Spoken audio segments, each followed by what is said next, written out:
नमस्कार, जय हिंद, जय भारत दोस्तों। इस वक्त हम आए हुए हैं सेक्टर 63 नोएडा, गौतम बुद्ध नगर में, और मेरे साथ मेरे एक दोस्त हैं राजू भाई। जब मैंने उन्हें इस कार्य के बारे में बताया तो उन्होंने भी पूर्ण तरीके से योगदान देने के लिए सहमति जताई। आइए उनसे मैं बात कराता हूँ। और ये हमारे राजू भाई। राजू भाई, कुछ बताओ कार्य के बारे में। नमस्कार भाई लोगों। ये भाइयों ने हमें बताया, इन भाई ने बताया हमें कि हम गरीबों की सहायता कर रहे हैं, उन्हें रोज़गार दे रहे हैं, उनकी मदद कर रहे हैं जो परेशान मजबूर हैं। तो उस चीज़ से हम बहुत खुश हैं। और ये हमारे मित्र हैं, इनसे पहले से भी हम इनके साथ जुड़े हुए हैं, और इन्होंने ये जो काम शुरू किया है तो इसमें भी हम इनके साथ हैं। और इन्होंने जो ये हमें बताया है, इस चीज़ से हम बहुत खुश हैं। और इस बात पे मैं इन्हें गरीबों की मदद के लिए कुछ दे रहा हूँ, जो ये मैं दान में दे रहा हूँ। ये भैया मेरी तरफ से जो भी आप कार्य कर रहे हो गरीबों के लिए। और इन्होंने तो बताया कि उनको कुछ काम धंधों के लिए कुछ घर में कुछ हो, जैसे ज़रूरत पे वो नहीं उन पे बन पा रहा है, तो मैं अपने घर में एक छोटा मेरा सिलेंडर है, मैं उन्हें दूंगा, और एक चूल्हा है वो दूंगा, उनका काम चल जाए। और भैया उनका मेरे से जो हो सके वो मैं कर रहा हूँ। और आप सब लोग भी इनका साथ दो, इन गरीबों को रोज़गार मिले। भाई लोगों, ऐसा था, मैं यहाँ सेक्टर 63 नोएडा में आया हुआ हूँ। ये मेरे मित्र हैं। आया तो था मैं किसी और से मिलने के लिए। मैं आपको पीछे दिखा दूँ, ये एक पैरामाउंट कंपनी है, ई सोल है। मित्र है हमारे, लेकिन आज वो ईद की छुट्टी की वजह से आ नहीं पाए। तो ये भाई साहब हमें यहाँ आज टकरा गए। जब मैंने इन्हें पूरी बात बताई थी फ़ोन पे भी, कल मेरी इनसे बातचीत हुई थी, तो मैंने इन्हें सारी चीज़ें बता दी, सारी अपडेट दी मैंने कि इस तरीके से हमें काम करना है। तो ये प्रॉपर पहले से ही मेरे साथ हैं, तो इन्होंने इस कार्य के लिए बिल्कुल भी मना नहीं करा, और बोला इन्होंने कि मिल लो मेरे से आके किसी भी तरीके से। तो फिर जब मैं आया, उससे मुलाकात हुई भाई चंदन भाई हैं हमारे अंदर HR में। तो राजू भाई से जब ये बातचीत हुई तो राजू भाई ने ये 500 रुपये हमें दिए हैं। और इन्होंने ये भी बोला है कि जो इनके पास एक पुराना सिलेंडर, कैसा सिलेंडर है, छोटा बड़ा? हाँ, छोटा सिलेंडर है। छोटा सिलेंडर है, और एक चूल्हा है बड़ा। और एक बड़ा चूल्हा है जो इनकी मम्मी वगैरह के पास है। अब उन्होंने फ़ोन भी किया है अपनी मम्मी को, जाकर देखते हैं। तो हम शाम को आपको घर से दे देंगे।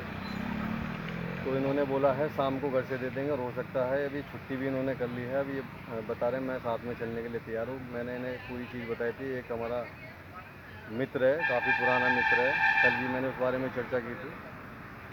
तो उसकी तबीयत भी ख़राब है, और वो अब एक्सपोर्ट में। राजू भाई, एक चीज़ आपसे पूछनी थी, यहाँ पर नोएडा क्षेत्र के अंदर जो कार्य लोगों को मिल नहीं पा रहा है, या क्या ऐसी परेशानी हो रही है? जो कोविड जो महामारी चली थी, महामारी, तो इस बीच में ऐसी क्या चीज़ हो रही है कि लोगों को काम नहीं मिल पा रहा है, या क्या ऐसी चीज़ है? नहीं, क्योंकि आप प्रॉपर यहाँ रह रहे हो, बताओ जरा कंपनी विस्तार से। कंपनी में काम है ही नहीं आगे से, जितना वर्कर पहले आप था। क्या काम करते हो? मैं एस्पोर्ट में काम करता हूँ। आगे आ जाओ थोड़ा मैं सा। एस्पोर्ट में काम करता हूँ। हम्म, मैं फ़िलहाल मैं पीस सेटर में काम करता हूँ। मगर जो सैलरी वाले हैं इस टाइम बहुत परेशान हैं, उनके लिए इतना भरपूर काम नहीं है। वो इस समय रोड पे ही घूम रहे हैं। कुछ बंदे हैं जो कर रहे हैं, मगर कंपनी में पहले भरपूर कारीगर थे, मगर अब नहीं है इतने। अब तो काम आगे से ही नहीं है, इसलिए बंदे घूम रहे हैं बेचारे परेशान हैं। तो राजू भाई, मैं आपसे ये पूछना चाह रहा हूँ, जिस तरीके से जेंट्सों के लिए, महिलाओं के लिए भी वही स्थिति यहाँ पर इस टाइम है? नहीं, महिलाएं तो फिलहाल उन्हें तो मिल जाता है काम। महिलाएं तो उन्हें तो कम से कम में कर लेती हैं वो। हम्म। और ओवर टाइम नहीं लगे, मगर जेंट्सों का गुजारा नहीं है बगैर ओवर टाइम से। मतलब ओवरऑल इनका कहने का मतलब ये है, अगर कोई लेडीज़ महिला है तो उसको काम मिलने की उम्मीद है, बट उसको और काम इसी स्तर पे मिलेगा। अगर किसी की 10,000 की नौकरी है तो उसे 6,000 में करवा रहे हैं। तो मतलब एक तरीके से यहाँ पर वर्करों के साथ भी शोषण हो रहा है। शोषण हो रहा है। अब किसी भी तरीके से हर कोई व्यक्ति किसी न किसी के साथ में शोषण करने के लिए तैयार है। अब यहाँ पर वर्करों के साथ हो रहा है। लेकिन चलिए, वो एक बात की बात है। लेकिन ये है कि इन्होंने, मुझे पता थी इनका दिल बड़ा है, क्योंकि मेरे जानकारी में काफ़ी सालों से हैं ये। मैंने इनसे सिर्फ एक ही बात बोली तो इन्होंने तुरंत ही मुझे बुलाया, और उन्होंने अपनी इच्छा जाहिर कर दी कि मैं जो भी योगदान दूँ उसे रख लेना आप। और दूसरी बात है सिलेंडर और चूल्हा, और ये इन्होंने बता ही दिया है। ये मेरी तो तरफ से ये है। मैं इनके साथ अब जाने वाला हूँ इनके घर पर, ठीक है। अब नोएडा में इस टाइम हमारी लोकेशन है नोएडा में सेक्टर 63। एक पैरामाउंट कंपनी है, ई सोल है, जिनके पास मैं आया था। मित्र हमारे वो मिले नहीं, उनसे भी हेल्प की मदद से आए थे। और बाकी जैसे जैसे बातचीत होती रहेगी, लाइव आपके सामने आता रहेगा, या जो भी है वीडियो के माध्यम से आपसे ज़रूर कोऑर्डिनेट होता रहेगा। सारी बातें आपसे शेयर होती रहेंगी। जो जो योगदान होता रहेगा किसी न किसी के थ्रू, वो आपको तुरंत बताया जाएगा। और ये हम उन गरीबों के लिए जिनको रोज़गार नहीं है, जो बीमार हैं, जो मतलब कोई हैवी काम नहीं कर सकते, नॉर्मली काम कर सकते हैं उनके लिए।